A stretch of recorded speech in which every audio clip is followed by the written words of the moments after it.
है और दूर किनारा है, अब पार करो नैया, अब पार करो नैया, भक्तों ने पुकारा है, अब पार करो नैया, भक्तों ने पुकारा है।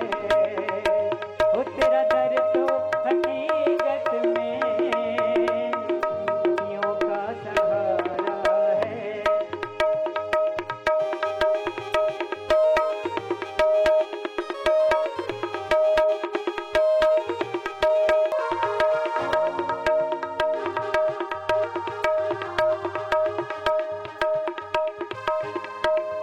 ओ जिसने भी पुकारा है दौड़ी चली आती हो, जिसने भी पुकारा है दौड़ी चली आती हो, तेरे दर के टुकड़ों पर माँ, तेरे दर के टुकड़ों पर हम सबका गुजारा है।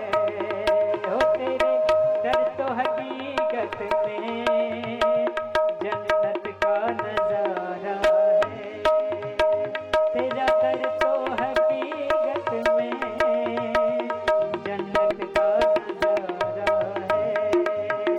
ओ दरबार तेरा मैया दुखियों का सहारा है।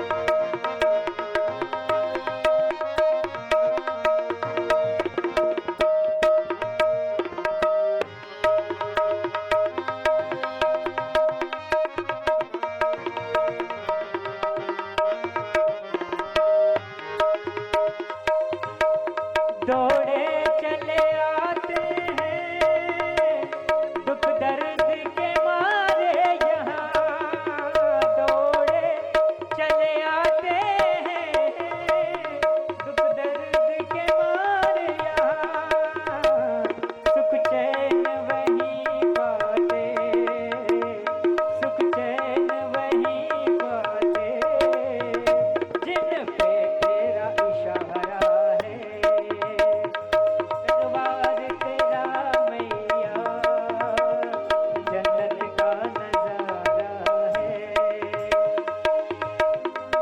गुरुर् ब्रह्मा गुरुर्विष्णु गुरुर्देवो महेश्वरा, गुरुर् साक्षात् परं ब्रह्म तस्मै श्री गुरवे नमः।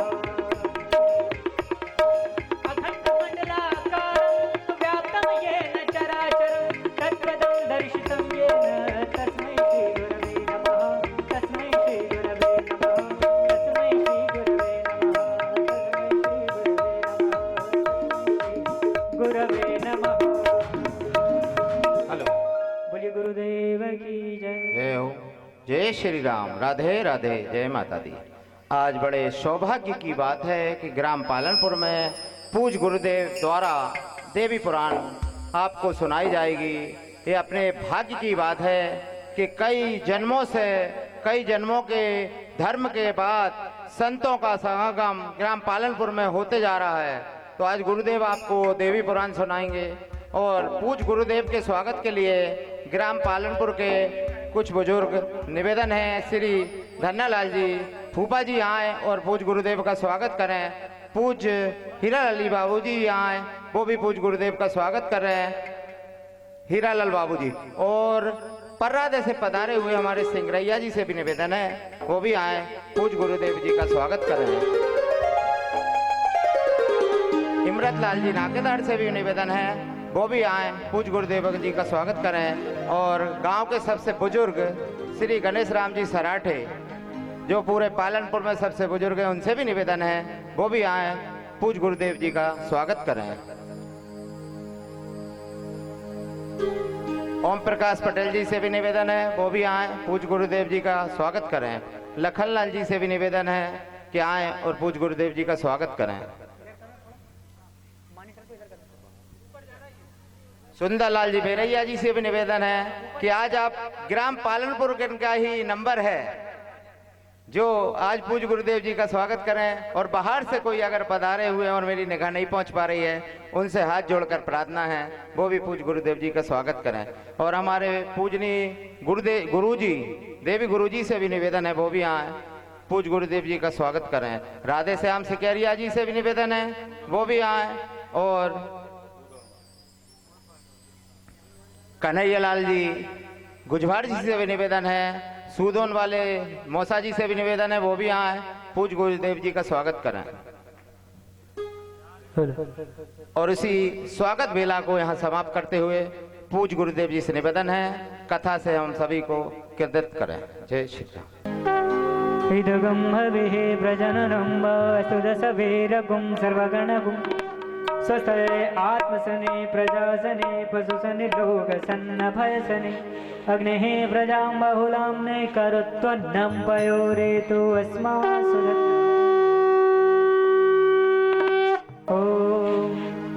ॐ जय अम्बे गौरी मैया जय श्यामा गौरी तुमको निश दिन ध्यावत मैया जी को निश दिन ध्यावत हरे ब्रह्मा शिवरी ओम जय अम्बे गौरी।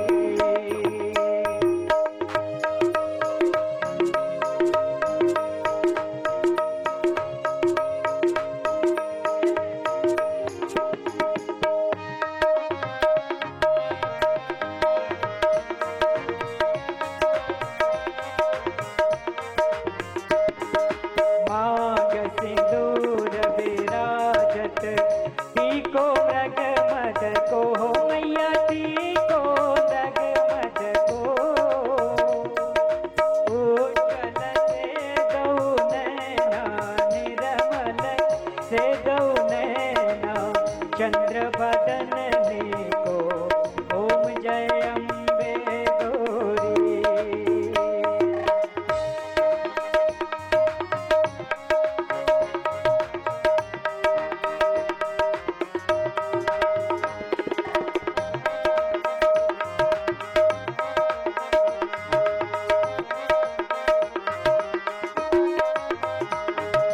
कनक समान कलेवर रक्तांबर राजे हो मैया रक्तांबर राजे रक्त पुष्प गलमाला लाल फूल गलमाला कंठन पर सोजे ओम जय अम्बे गौरी।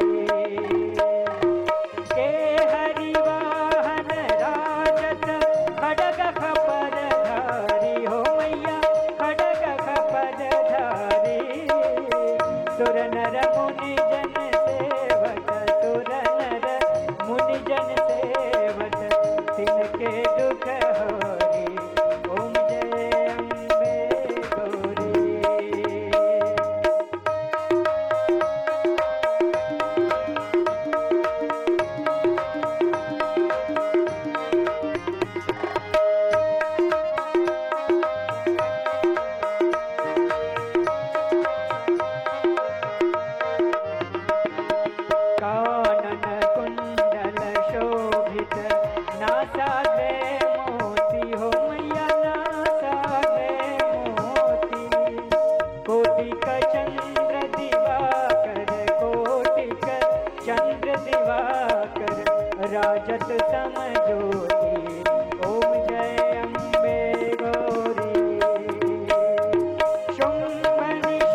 पूजाचारतिशोभित वरमुद्राधारी हो मैया वरमुद्राधारी मनवांछित फल पावत मनवांछित फल पावत सेवत नर नारी ओम जय अम्बे गौरी कंचन थाल विराजत अगर कपूर बाती हो मैया अगर कपूर बाती श्रीमाल के तुम राजत श्रीमाल के तुम राजत कोटि रतन ज्योति ओम जय अम्बे गौरी श्री अम्बे जी की आरती जो कोई नर गावे हो मैया जो कोई नर गावे कहत शिवानंद स्वामी जपत हरा हर स्वामी मन वांछित फल पावे ओम जय अम्बे गौरी ओम जय अम्बे गौरी मैया जय श्यामा गौरी तुमको निश दिन ध्यावत मैया तुमको निश दिन ध्यावत हरि रम मा शिवरी ओम जय अम्बे गौरी ओम जय अम्बे गौरी ओम जय अम्बे गौरी कर्पूर गौरम करुणावतारम संसार सारम भुजगेन्द्रहारम सदा वसन्तं हृदयारविन्दे भवं भवानी सहितं नमामि मन्दारमाला तुलसीदालकाणे कपालमाला कृतशेखराय दिव्यंबराय च दिगंबराय नमः शिवाय च नमः शिवाय नमः शिवाय च नमः शिवाय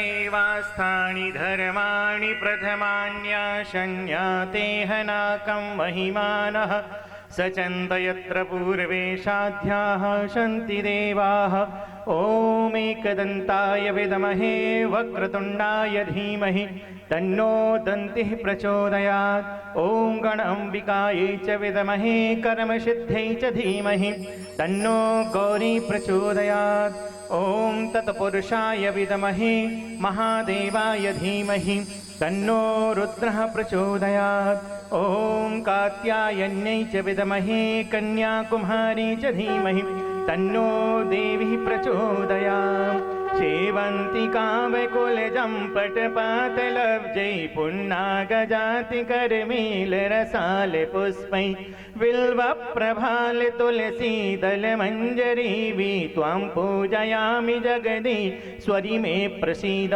नाना सुगन्धपुष्पाणि यथा कालोद्भवानि च पुष्पाञ्जलिर्मया देवी ग्रहणः परमेश्वरी मन्त्रपुष्पाञ्जलिं समर्पयामि। बोलो भागवत महापुराण की जय। सप्तगिरि गुरुदेव महाराज की जय। वक्रतुंड महाकाय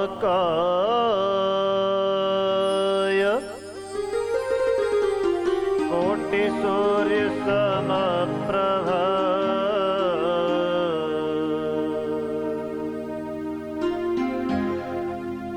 निर्विघ्नं कुरु मे देव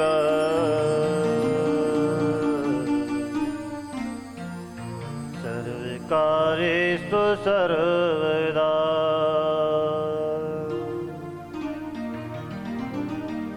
सच्चिदानंद रूपाय विश्वोत्पत्त्यादि हेतवे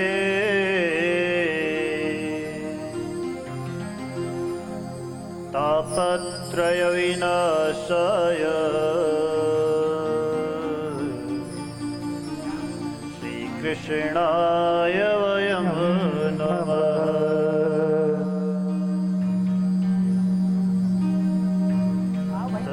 सर्वमंगल मांगल्ये शिवे सर्वार्थ साधिके शरण्ये त्र्यंबके गौरी नारायणी नमोस्तुते।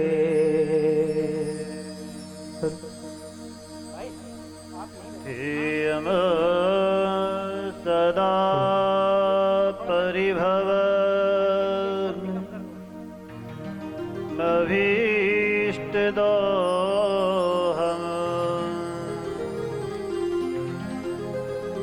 तीर्थास्पदं शिवविरञ्जिनुतं शरण्यम्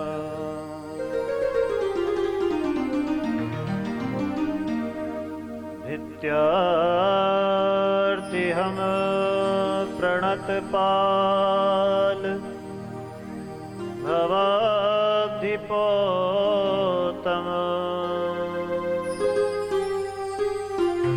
वन्दे महापुरुष ते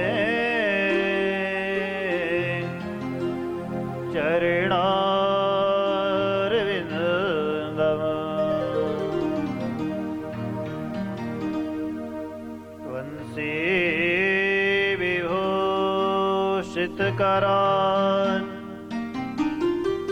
नवनीरदाभान्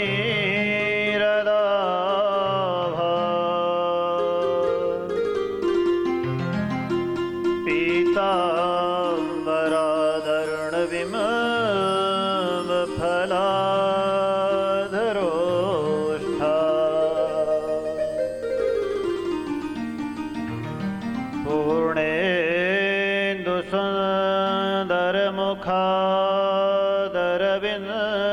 पूर्णेन्दुसुन्दरमुखादरविन्दनेत्रा कृष्णात् परं किमपि तत्त्वमहं न जाने।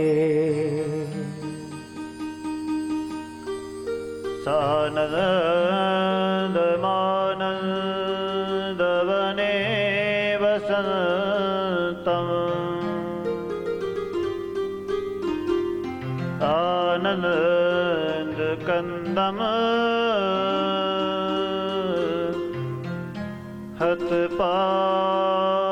हतपापवृन्दम् वाराणसीनाथ मनाथनाथम्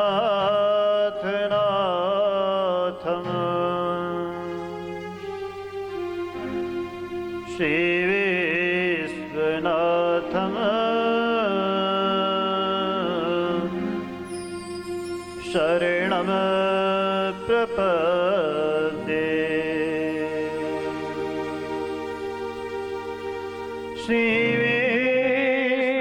श्रीविश्वनाथं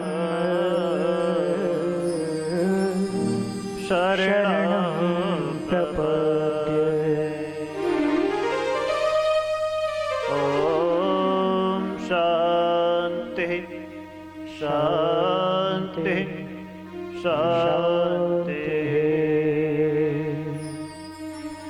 इसका रिटर्न ठीक नहीं मिल रहा, रिटर्न ठीक नहीं मिल रहा।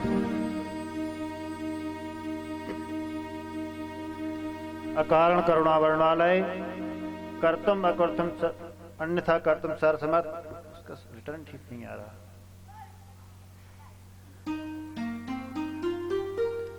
अनंत कोट ब्रह्मांड नायक परब्रह्म परमात्मा आशुतोष अवडरदानी भूत भावन भगवान श्री काशीनाथ महादेव जी,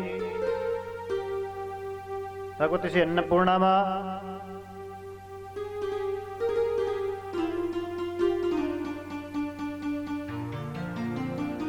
एवं अनंत कोट ब्रह्मांड नायिका पराम्बा भगवती श्री राजराजेश्वरी के परम पावन युगल चरण कमलों में सादर वंदन दंडवत प्रणत प्राप्त करते हुए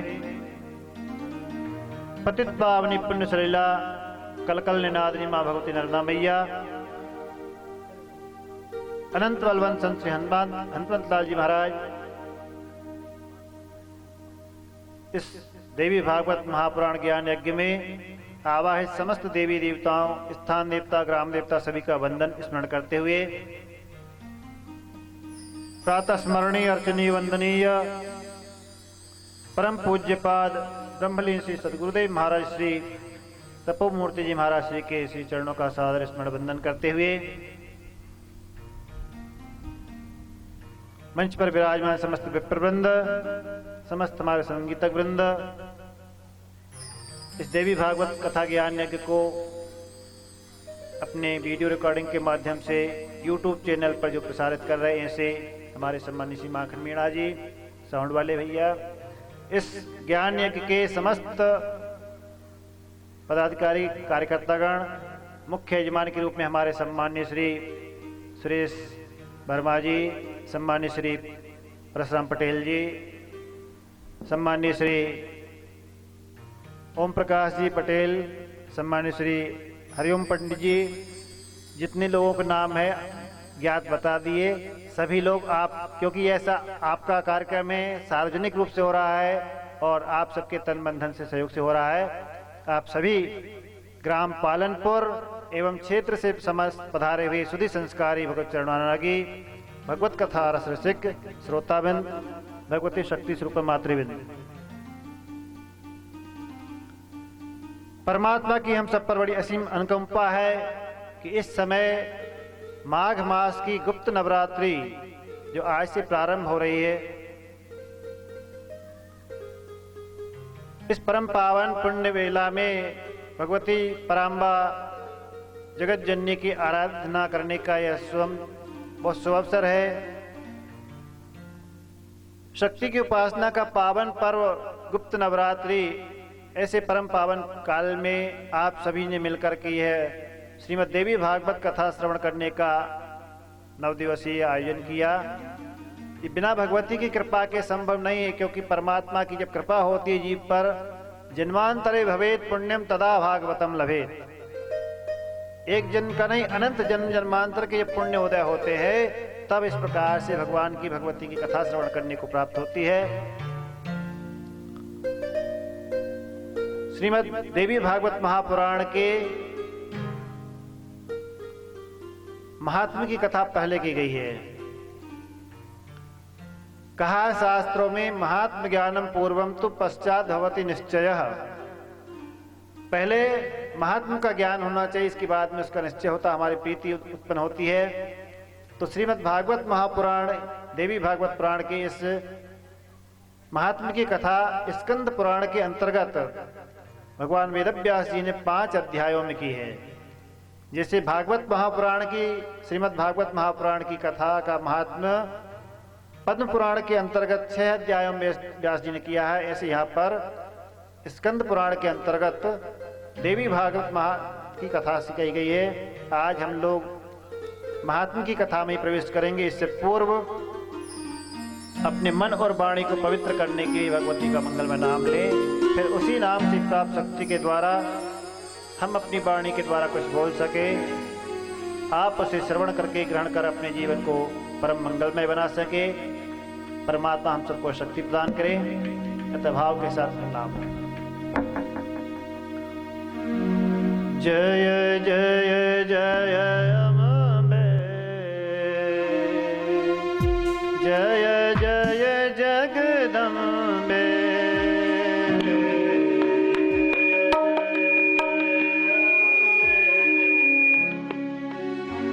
जय जय जगदम्बे,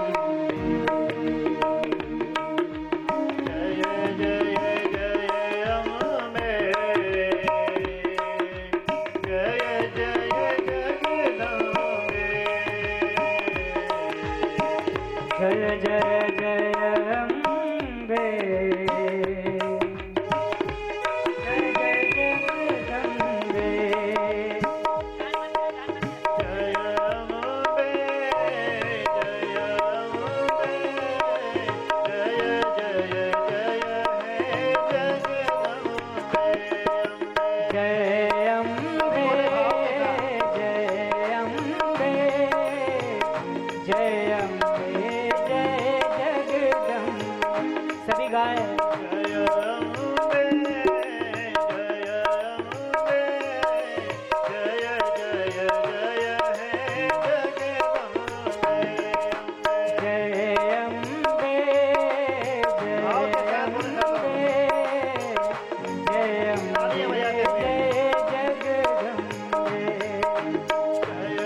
की जय। बोले जगदम्बे मात की जय। राजराजेश्वरी मैया मैया की जय। श्री काशी विश्वनाथ भगवान भगवान की जय। श्री अन्नपूर्णा माता की जय। श्री नर्मदा मैया की जय। श्री हनुमान जी महाराज महाराज की जय। श्री सदगुरुदेव भगवान भगवान की जय। सब संतों की जय। सब विप्रों की जय। सब भक्तों की जय। जय जय श्री राधे। जय जय श्री राधे जय जय श्री राधे श्याम।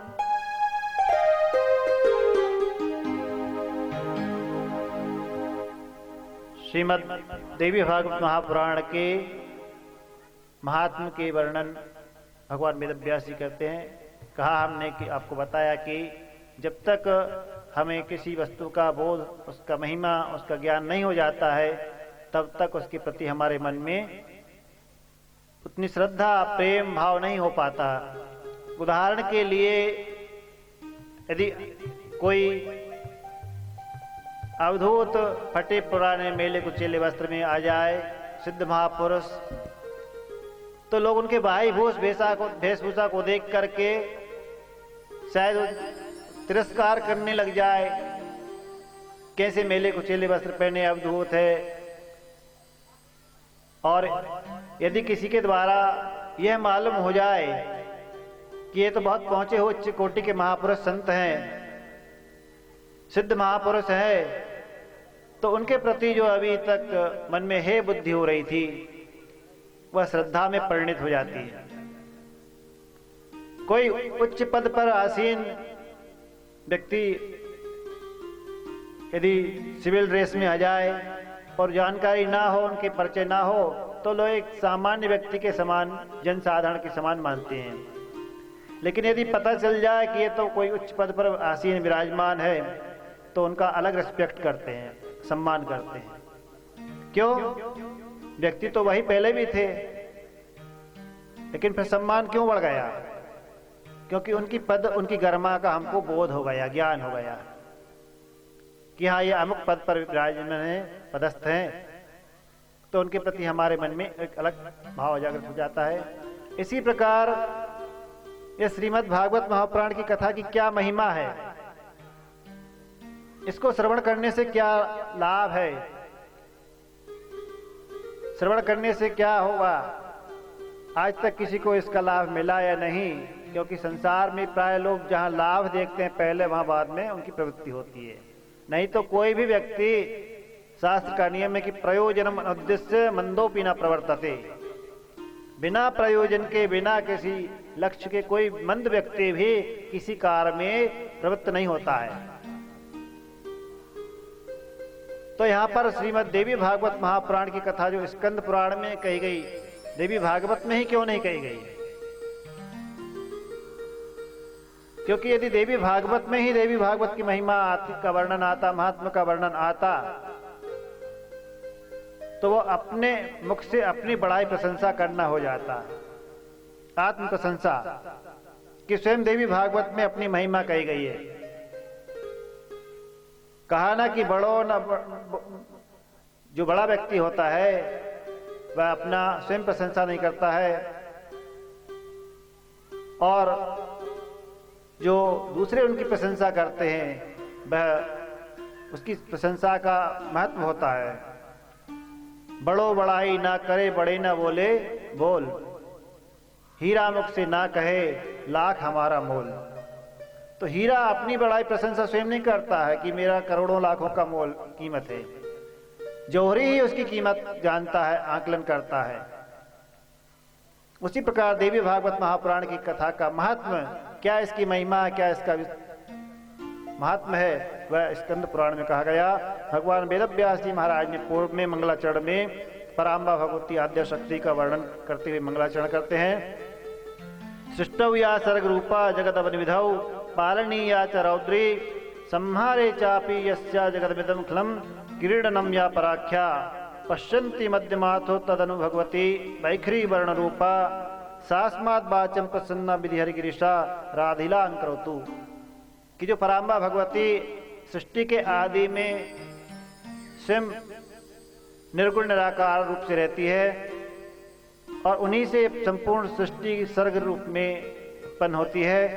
कहते हैं कि वही सृष्टि करते समय जो है सृजनात्मक शक्ति होती है, पालन करते समय वही पालनी शक्ति होती है और प्रलय काल में वही शक्ति रौद्र रूप धारण करके संहारणी शक्ति मानी जाती है। शक्ति तत्व है एक ही, लेकिन वही कार्य भेद से अलग अलग प्रकार के कार्य करने लग जाती है। कहा कि परास्य शक्तिर्विविधैः श्रूयते स्वाभाविकी ज्ञान बलक क्रियाचा। परमात्मा की जो ब्रह्म की शक्ति है, आद्य शक्ति पराशक्ति, वह कहते हैं कि भिन्न भिन्न प्रकार से श्रवण की जाती है, सुनी जाती है। वो इच्छा शक्ति, ज्ञान शक्ति, क्रिया शक्ति के रूप में कार्य करती है। तो यही जो है कहते हैं कि पराशक्ति के, भगवती के कार्यों का वर्णन कर रहे हैं कि वही जो है सृजन, पालन और संहार करती है। अब ये तीन कार्य तो आप लोगों ने प्राय श्रवण किए ही होंगे, सुने होंगे, सृष्टि, स्थिति और संहार। इसके अतिरिक्त और दो कर्म परमात्मा के हैं, भगवती के हैं। वो दो कर्म क्या है? अनुग्रह और तिरोभाव। निग्रह कह सकते दूसरी भाषा में उसे, कि एक निग्रह और अनुग्रह। ये तीन कार्य तो इस प्रकार से ही सृष्टि करना, पालन करना और संहार करना। चौथा कार्य है निग्रह, जो है कि दुर्वृत्तियों वाले जो है दुष्ट, उनका दमन करना, निग्रह करना। यह भी भगवती का कार्य है, परमात्मा का कार्य है। और अनुग्रह, पांचवी शक्ति जो है, पांचवा कार्य है अनुग्रह करना। जीव पर परमात्मा कब किस रूप में कृपा कर दे, अनुग्रह कर दे, वो ये नहीं जानते कि ये कितना पढ़ा लिखा है, कितना धन वाला है, कितना बड़ा बुद्धिमान है, कितना त्यागी है, तपस्वी है, ज्ञानी ध्यानी क्या है, वो ये नहीं देखते हैं। वो सिर्फ व्यक्ति के जीव के ऊपर न जाने कौन से गुण पर दयानिधि रीझ जाते हैं। भागवत जी आप सुनते आ रहे हैं कि भागवत जी ने देखो पूतना पर किस प्रकार से कृपा कर दी। वो तो हलाहल विष लगा कर लाई थी, मारने के लिए आई थी, लेकिन परमात्मा ने उस पर कृपा कर दी और जो गति माँ को मिलनी चाहिए, धाय को मिलनी चाहिए, वो परम गति प्रदान की। तो परमात्मा के पास में जो है जब तक अंतःकरण सच्चे भाव से शुद्ध हो जाता जीव, तो वो किसी पद आदि को, किसी धन, उसकी योग्यता को नहीं देखते हैं, प्रेम को देखते हैं। राम ही केवल प्रेम प्यारा, जान ले जो जानन हारा। तो परमात्मा के सामने जाने के लिए हमारे बाह्य जो योग्यताएं हैं इनको ना रख करके सच्चे विशुद्ध प्रेम से जाएंगे, तभी वो है परमात्मा स्वीकार करते जीव को। जैसा कि मानस में कहा, निर्मल मन जन सो मोहि पावा, मोहि कपट छल नेत्र न भावा। निर्मल मन जन सो मोहि पावा, मोहि कपट छल नेत्र न भावा। मोहि कपट छल नेत्र न भावा। परमात्मा की शरण में जाने के लिए उन्हें किसी की योग्यता नहीं। निर्मल मन जन सो मोहि पावा। जीव का स्वभाव है कि वो कपट छल पूर्वक जाता, लेकिन यदि छल रहित जाए तो परमात्मा से स्वीकार कर लेते हैं। तो अनुग्रह की बात चल रही थी। परमात्मा ना जाने कब भगवती शक्ति जो है, आद्या शक्ति पराशक्ति, जीव पर कृपा कर दी। और जब तक उनकी कृपा ना हो तब तक इस आवागमन से, बार बार जन्म मन से छुटकारा नहीं मिल सकता। त्वं वै प्रसन्ना भो मुक्ति हेतु। भगवती आद्या शक्ति पराशक्ति जो विद्या स्वरूपिणी है, उनकी कृपा से ही इस संसार सागर से पार पाया जा सकता है, मुक्ति की प्राप्ति की जा सकती है। तो इन भगवती के जो है कहते हैं 5 कर्म जो है, इसलिए सहस्र नाम में भगवती का एक नाम है पंचकृत परायणा। जो 5 कृत हमने बताया, सृष्टि, स्थिति, संहार, निग्रह और अनुग्रह, तो ये पंचकृत भगवती के हैं, पराम्बा के हैं, आद्या शक्ति के हैं। और ब्रह्म और शक्ति में दोनों में कोई अंतर नहीं है, दोनों एक ही तत्व है, तत्वतः एक ही चीज है, चाहे उन्हें ब्रह्म कह दिए, शक्ति कह दिए। दिव्य थर्ष इसमें जैसे भगवती कहती कि अहम ब्रह्म स्वरूपिणी, मैं स्वयं ब्रह्म स्वरूपिणी हूं, तो वहां पर उनमें कोई अंतर नहीं है। जैसे अग्नि और अग्नि की दायिका शक्ति, उसमें कोई अंतर नहीं है। सूर्य और सूर्य की प्रभा में जो है कोई अंतर नहीं है। चंद्र और चंद्र की शीतलता में कोई अंतर नहीं है। और भी जो है मानस में जैसे तुलसीदास जी ने कहा कि गिरा अर्थ जल बीच सम कहियत भिन्न न भिन्न बंदों सीताराम पद जिन्हि परम प्रिय खिन्न। तो गिरा माने वाणी, और वाणी के अर्थ में कोई अंतर नहीं है, अभेद, दोनों एक ही है। जो वाणी है वही उसका अर्थ है। उदाहरण के लिए जैसे कोई शब्द हमने उच्चारण किया, मान ली घट आदि कोई शब्द उच्चारण किया, तो घटपट आदि जो हमने शब्द उच्चारण किया, घट कह देने मात्र से दो अक्षरों का जो उच्चारण हुआ, शब्द दो घट, जो शब्द उच्चारण हुआ वाणी के द्वारा, उसका अर्थ जो है कंपुग्रीवामान जो आकृति विशेष वाला घड़ा है वह ग्रहण हो जाता है। बहुत सारे वस्तुएं रखी, लेकिन जब घट कहा तो हम घट को ही ग्रहण करते हैं। तो इससे तात्पर्य हुआ कि सीधे शब्दों में कहे कि नाम और नामी, माने घट होगा या नाम, और घट होगा या नामी, और घट जो शब्द उच्चारण हुआ है वाणी वह होगा नामी। तो इस प्रकार से गिरा अलथ जल, जल और बीच माने जल और जल की तरंगों में कोई अंतर नहीं होता है।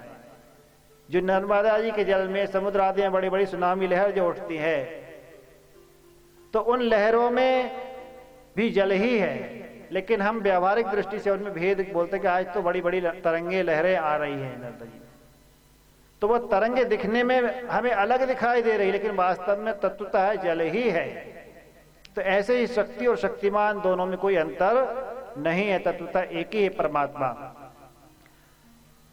सूत जी के पास एक बार कहते हैं कि नेमी सारण का वर्णन करते हैं कि नेमी सारण में सौनकादि 88,000 ऋषि जो है तपश्चर्या पूर्वक अपना व्रत अनुष्ठान करते हैं, यज्ञ करते हैं। और उनके यहाँ पर कहते हैं कि एक बार सूत जी का आगमन होता है। सूत जी का और उन्होंने सम्मान किया, पूजन किया। पुराणों के वक्ता है सूत जी महाराज, भगवान वेदव्यास जी के शिष्य हैं। तो उन सभी ऋषियों ने, सौनकादि ऋषियों ने उन्हें कहा कि सूत जीव समावविर यस्तुम श्रावसी न कथा मनोहरा पुण्य व्यास शिष्य महामते, कि हे सूत जी आप दीर्घजीवी बने रहे, आप हमें पुराणों की कथा श्रवण कराएं, क्योंकि आप भगवान वेदव्यास जी के शिष्य हैं, आपने उनसे पुराणों का अध्ययन किया है। अभी तक हमने आपसे बहुत सारी कथाएं श्रवण की, अन्य अन्य पुराणों की बोले श्रवण की कथाएं। शिवस्य चरितम दिव्यम भस्म रुद्राक्ष तथा, बोले हमने शिव पुराण की कथा भी सुनी, उसमें भस्म रुद्राक्ष आदि का महत्व सुना। लेकिन कहते हैं कि अब आज हमें अधुना श्रोतुम इच्छा है पावनात् पावनम परम मुक्ति मुक्ति पदम निर्णाम अनायासेन सर्वसः। आज हम बोले कि हम आपसे ये श्रवण करना चाहते हैं कि ऐसी कोई कथा श्रवण कराएं जो कथा सब सारों का सार हो और जीव को भक्ति मुक्ति भोग और मोक्ष दोनों प्रदान करने वाला हो, उसकी सांसारिक कामनाएं भी पूर्ण हो और बाद में उसे मोक्ष की प्राप्ति भी हो। क्योंकि प्राय देखा जाता कि भोग और योग एक साथ नहीं रह सकते हैं, लेकिन भगवती के उपासक जो है उनके लिए भोग और मोक्ष, भोगश्च मोक्षश्च करस्थ एव, भगवती उन्हें भोग और मोक्ष दोनों प्रदान करने वाली है। तो यहाँ पर कहा कि आप हमें ऐसी कथा श्रवण कराएं जो भोग मोक्ष दोनों प्रदान करने वाली हो, भुक्ति मुक्ति प्रदम। जब इस प्रकार से सूत जी महाराज से ऋषियों ने निवेदन किया तो सूत जी महाराज ने कहते कि साधु पृष्ठम महाभागा लोकानाम हित काम्यया, आपने जो प्रश्न किया है वो बड़ा हितकारी प्रश्न है और अपने लिए ही नहीं लोक मंगल की कामना से आपने बोले कि यह प्रश्न किया है। अब इस प्रकार से भगवान के लीला चरित्र श्रवण करने के अनंतर सूत जी ने कहा कि आप जो है, मैं आपको जो कथा श्रवण कराने जा रहा हूं वह देवी भागवत महापुराण कथा है। कहते हैं कि जब तक जीव मनुष्य जो है उसके पाप तभी तक रहते हैं जब तक वो देवी भागवत की कथा ना श्रवण कर ले। तावत गर्जन्ति तीर्थानि पुराणानि व्रतानि च यावन्न श्रूते सम्यक् देवी भागवतम न रही। तभी तक पाप आदि वो कहते हैं कि गर्जना करते हैं, जब तक भागवत देवी भागवत की कथा श्रवण ना की। और इसलिए कहते हैं कि आपको मैं देवी भागवत की कथा सुनाऊंगा। देवी भागवतम तत्र पुराणम भोग मोक्षदम स्वयं तु श्राव्यामास जन्मजय भूपतिम। भगवान वेदव्यास जी ने कहते हैं कि जिस देवी भागवत को राजा जन्मेजय को श्रवण कराया था वह मैं आपको श्रवण कराऊंगा। क्योंकि पूर्व काल में कहते हैं कि राजा जन्मेजय के पिता परीक्षित जी, अब आप लोगों ने भागवत तो बहुत सुनी है, सुनते आ रहे हैं, सुनते भी हैं। भागवत के प्रसंग और देवी भागवत के प्रसंगों में कहीं कहीं बहुत अंतर मिलेगा। तो जो लोग भागवत सुन चुके हैं वो लोग ये ना समझे कि यहाँ पर अलग या भागवत के अनुसार कथा नहीं आई है। तो यहाँ पर कहते हैं कि पूर्व काल में राजा परीक्षित, अब भागवत के अनुसार तो राजा परीक्षित जी ने सांप लगने के बाद में राजपाट त्याग करके गंगा किनारे अनुस्नान किया था और सुखदेव जी से भागवत श्रवण करके मोक्ष प्रदान किया था, प्राप्त किया था। लेकिन यहाँ देवी भागवत के अनुसार कहते हैं कि आगे प्रसंग आ रहा है कि राजा परीक्षित को सांप लगने के बाद में उन्होंने किस प्रकार से देह त्याग किया था। तो यहाँ पर कहते हैं कि पूर्व काल में जन्मेजय ने अपने पिता के उद्धार के लिए देवी भागवत की कथा सुनी थी। 9 दिवसीय देवी भागवत कथा। कहते हैं कि जो देवी भागवत महापुराण है सभी पुराणों में श्रेष्ठ कहा गया है। 18 पुराणानां मध्ये सर्वोत्तमं परम देवी भागवतम नाम धर्मार्थ काम मोक्षदम। 18 पुराण, 18 पुराणों का जो कहते हैं कि भगवान वेदव्यास जी ने रचना की, उन सब में यह देवी भागवत महापुराण को श्रेष्ठ कहा गया है। कहते हैं कि ये मनुष्यों के जप, तीर्थ, यात्रा, यज्ञ आदि जितने साधन है, सर्व यज्ञेषु तीर्थेषु सर्वदानेषु यत् फलम सकृत पुराण श्रवणात् तत्फलम लभते नरः। जितने भी साधन किए जाते, धर्म कर्म आदि किए जाते, यज्ञ, जप, तप, तीर्थ यात्रा, उन सभी साधनों का कहते हैं कि जो फल मिलता है वह अकेले जो है देवी भागवत महापुराण श्रवण करने मात्र से मिल जाता है। यहाँ देवी भागवत की महिमा इस प्रकार से बता रहे हैं। और कहते हैं कि जो व्यक्ति यदि सुधा पान, अमृत का पान कर लेता है, मान लीजिए पहले तो वो देवी सुधा अमृत यहाँ पे मिलता नहीं, देवलोक में रहता, मान लीजिए किसी को प्राप्ति भी हो जाए किसी देवता कृपा से, तो कहते हैं कि सुधा पिबन एक एवं नरः स्यात् अजरमरः देव्या कथा अमृतम कुर्यात् कुलमेवा जरमरम।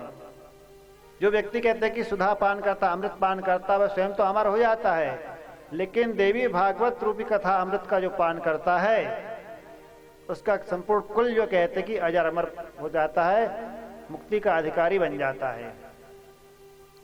इसलिए जो है स्वर्ग के अमृत में और देवी भागवत रूपी कथा अमृत में बुनियादी अंतर है। पहले तो देखें तुलनात्मक दृष्टि से कि जब मनुष्य देह त्याग करके स्वर्ग लोक को जाता, पुण्यात्मा, क्योंकि वो पुण्यात्मा को प्राप्त होता, पापात्मा को नहीं हो सकता है। पुण्य के कारण जब स्वर्ग लोक में जाता है देह त्याग करके, तब तो वहां पर उसे स्वर्ग के अमृत की प्राप्ति होती है। लेकिन कथा रूपी अमृत जो है उसके लिए पापी हो या पुण्यात्मा हो, कोई भी हो, कहते कि यहाँ पालनपुर में जो है कथा हो रही है देवी भागवत की, आ जाए, सबको मिल जाती, सुलभ हो जाती है। और इसी देह से, देह त्याग कर जाने की बात नहीं, इसी देह से ही प्राप्त सुलभ है कथा रूपी अमृत। दूसरी बात यह है कि स्वर्ग का जो अमृत है वो पुण्यों को क्षीण करने वाला है, क्योंकि जब तक पुण्य रहता तभी तक स्वर्ग में दिव्य लोक के भोग मिलते हैं। और बाद में जैसा गीता में भगवान ने कहा क्षीणे पुण्य मर्त लोकम विशंति, तो बाद में पुण्य क्षीण होने के बाद में पुनः मृत्यु लोक में आना पड़ता है। इसलिए स्वर्ग लोक जो है एक प्रकार से मानना चाहिए कि 5 स्टार होटल के समान है। जितने दिनों के लिए आपने बुक किया होटल को, वहाँ की फैसिलिटी सारी मिलेगी, आपका समय पूरा हुआ बाद में गेट आउट किए जाते हैं, अथवा जितने समय आपका बैंक में बैलेंस है, रुपया है, तब तक आप जाएंगे, मिलता रहेगा आपको। और जब बैलेंस खाली हो जाएगा तो वहाँ पर नो एंट्री आपकी, फिर क्या करेंगे, कैसे मिलेगा रुपया आपको। तो पुण्य जब तक रहते तभी तक जो है स्वर्ग के जो है वहाँ के सुख भोग मिलते हैं। इसलिए वो स्वर्ग का जो अमृत है पुण्य क्षीण करने वाला है। लेकिन कथा रूपी अमृत जो है कल्मशापहम, कल्मस पापों को हरण करने वाला है। वो तो पुण्यों को हरण करने वाला स्वर्ग का अमृत, लेकिन यह जो है पापों को हरने वाला है और पुण्य प्रदान करने वाला है। इसलिए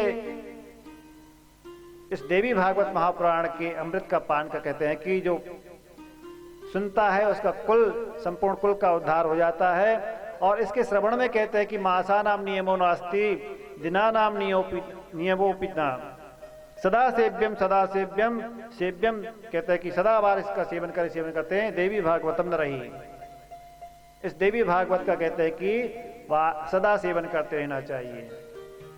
कहीं कहीं विद्वानों में ये चर्चा होती है कि फिर ये जो नियम बना गए हैं, मुहूर्त आदि बनाए गए हैं कि शुभ समय में शोध करके अच्छा समय देख करके फिर कराना चाहिए कथा आदि, और यहाँ कह रहे हैं कि सदा सेव्यम। तो इसे इस प्रकार से मानना चाहिए कि यदि आप कोई सकाम अनुष्ठान करा रहे हैं, कोई कामना विशेष को लेकर के यदि करा रहे हैं, तो उसके लिए आपको मुहूर्त आदि की आवश्यकता पड़ती है। लेकिन स्वाध्याय, दैनिक स्वाध्याय आदि के रूप में अथवा भगवती की प्रसन्नता के लिए यदि आप श्रवण करना चाहें तो उसके लिए यहाँ पर कहा सदा सेव्यम। उसे सदा सेवन करते रहे, बार बार श्रवण करते रहे। एक बार के लिए नहीं कि एक बार सुन लिया और छोड़ दिया, बार बार कर रहे हैं। अब बार बार क्यों कह रहे हैं श्रवण करने के लिए? आप लोग जैसे आज का न्यूज़पेपर देखा तो कल नहीं देखते हैं। धोखे से भी यदि टेबल पर आ जाता है तो अरे ये तो कल का है, डाल देते हैं अलग। लेकिन ये कथा जो है अनादिकाल से चली आ रही है, चल रही है, चलती रहेगी, कभी पुरानी नहीं। पुराण का शब्द का अर्थ क्या है? पुराण तो सब बोलते हैं कि देवी पुराण, भागवत पुराण, अमुक अमुक पुराण, शिव पुराण, नर्मदा पुराण आदि, लेकिन पुराण शब्द का अर्थ क्या है? कहते हैं कि पुरा अपि नवम पुराणम, माने पुराने होते हुए भी जो नवीन है, कभी पुराना नहीं हुआ है, अनादिकाल से जो चला आ रहा है। पुरा अपि नवम, पुरा माने पुराना होते हुए भी, अपि माने भी, नवम माने नवाना है। आप जितनी बार सुनेंगे उतनी बार आपको उसका एक अलग आनंद आएगा, रसानुभूति होगी। जैसे गाय भैंस आदि आप लोगों के घरों में होती है, जंगल में जाकर चारा चर आती है, बाद में फिर वो जुगाली लाती है और उसको चरवण करती है, बार बार उसको और रस मिलता है। ऐसे ही जो है सुनने के बाद में ये सुन लिया और फिर बाद में इसका मनन करें, निधिध्यासन करें, तब वो उसका एक रसानुभूति होती है। इसलिए बार बार श्रवण करें। सदा सेव्यम।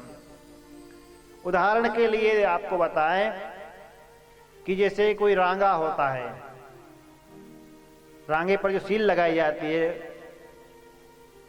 अब वो कठोर रहता है तो उसमें आप सील लगाएंगे, लग नहीं पाती।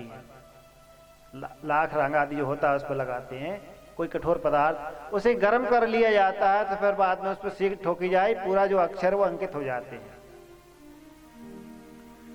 उसी प्रकार से हम लोगों का अंतःकरण जो है जन्म जन्मांतर के संस्कारों के कारण, विकार वासनाओं के कारण, काम क्रोध लोभ मद मत्सर ईर्ष्या अहंकार आदि के कारण मलिन है, कठोर है, अभी उसके अंदर भगवत भक्ति का उदय नहीं हुआ मान लीजिए, तो उस कथा को श्रवण करते करते, क्योंकि चित्त द्रवित होने के लिए और भी साधन है। वैसे काम क्रोध लोभ इनके द्वारा भी कहते हैं कि चित्त द्रवीभूत होता है, भय से भी चित्त द्रवीभूत होता है।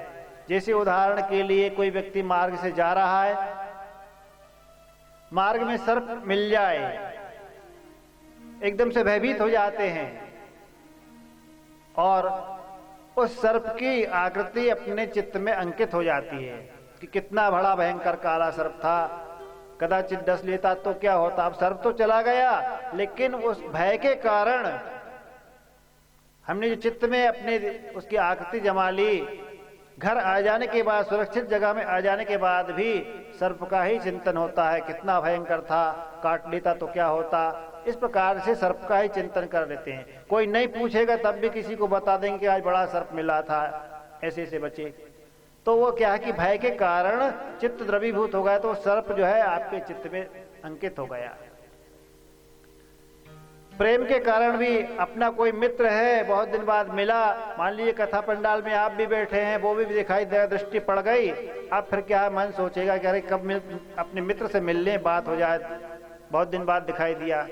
अब फिर क्या, यदि कथा भी हो रही तो कथा में मन नहीं लगा, यही होगा इच्छा कि अब जल्दी से जल्दी मित्र से मिला जाए। प्रेम के कारण कोई कामी पुरुष है, उसने कोई कामनी स्त्री को दृष्टि से देख लिया तो उसकी दृष्टि में फिर उसी का चिंतन होता रहता है। तो ऐसे जो है काम क्रोध लोभ आदि के द्वारा भी चित्त द्रवीभूत होता है, भय से भी चित्त द्रवीभूत होता है, और परमात्मा की कथा श्रवण से भी चित्त द्रवीभूत होता है। इसलिए कहा कि यहाँ पर सदा सेव्या, बार बार श्रवण करते रहे, क्योंकि जो जन्म जन्मांतर के हमारे संस्कार हैं उनका निवारण एक बार में नहीं होने वाला है। बार बार जब श्रवण करते रहेंगे तो श्रवण करते करते भगवान के नाम रूप लीला धाम इनका हम श्रवण करेंगे, मनन करेंगे, चिंतन करेंगे, तो उसको करते करते अपना चित्त जो है भगवता काराकारित उनके नाम रूप लीला में लग जाता है। फिर सांसारिक जो विषय हैं उनकी ओर मन नहीं जाता है। इसलिए बार बार सेवन करने के लिए कहा गया, तो इसलिए चित्त द्रवीभूत हो जाता है, परमात्मा का प्राकट्य हो जाता है, उसके हृदय में विराजमान हो जाते हैं। कहते यस्या श्रवण मात्रेण हरिश्चित्तम समाश्रयित, भागवत में कहा गया कि जिस कथा को श्रवण करने से, बार बार श्रवण करने से परमात्मा हृदय में आकर विराजमान हो जाते हैं। और परमात्मा एक बार जिसके हृदय में आकर विराजमान हो जाए, वैसे तो घट घट वासी पारमार्थिक परमात्मा सबके घर में हृदय में है, लेकिन उसके चित्त वृत्ति में, उसके चिंतन में का विषय बन जाए एक बार, तो फिर वो जल्दी से निकलते नहीं है।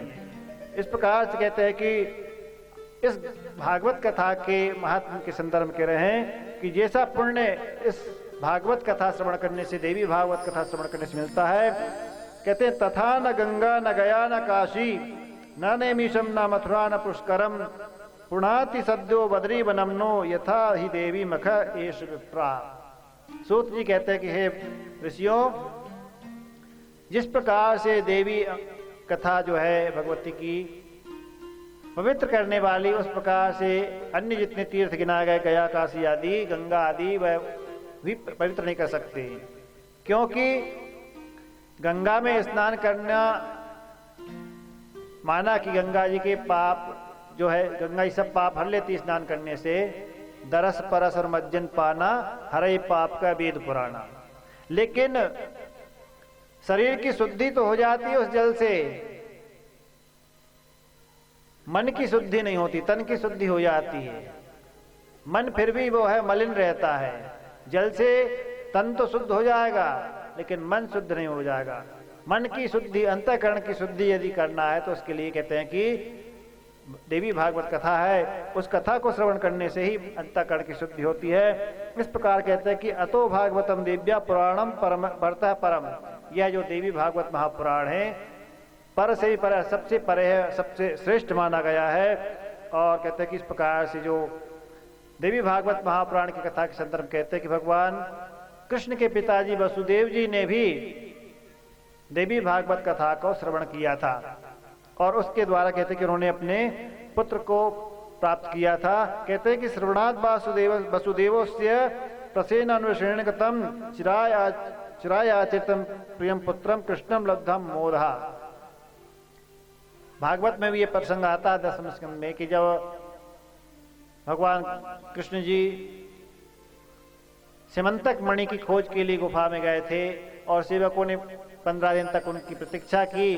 बाद में भगवान नहीं आए, जाम्बान जी से वहाँ पर युद्ध चलता रहा गुफा में, तो वसुदेव जी के पास आकर के सारे सेवकों ने कहा अभी तक नहीं आए द्वारिकाधीश। इस बात से चिंतित होकर के कहते हैं कि नारद जी के प्रसंग अनुसार, कथन अनुसार, वसुदेव जी ने अपने पुत्र भगवान कृष्ण के लिए जो है उनकी कुशलता के लिए भगवती की आराधना की थी, देवी यज्ञ किया था। तो वहां पर यही संकेत कर रहे हैं कि वसुदेव जी ने भी अपने पुत्र की कुशलता के लिए देवी का यज्ञ किया था। जब इस प्रकार से सांकेतिक रूप में सूत जी ने कहा, तब कहते हैं कि ऋषियों ने कहा कि किस प्रकार से वसुदेव जी ने सुना था वह आप हमें बताएं।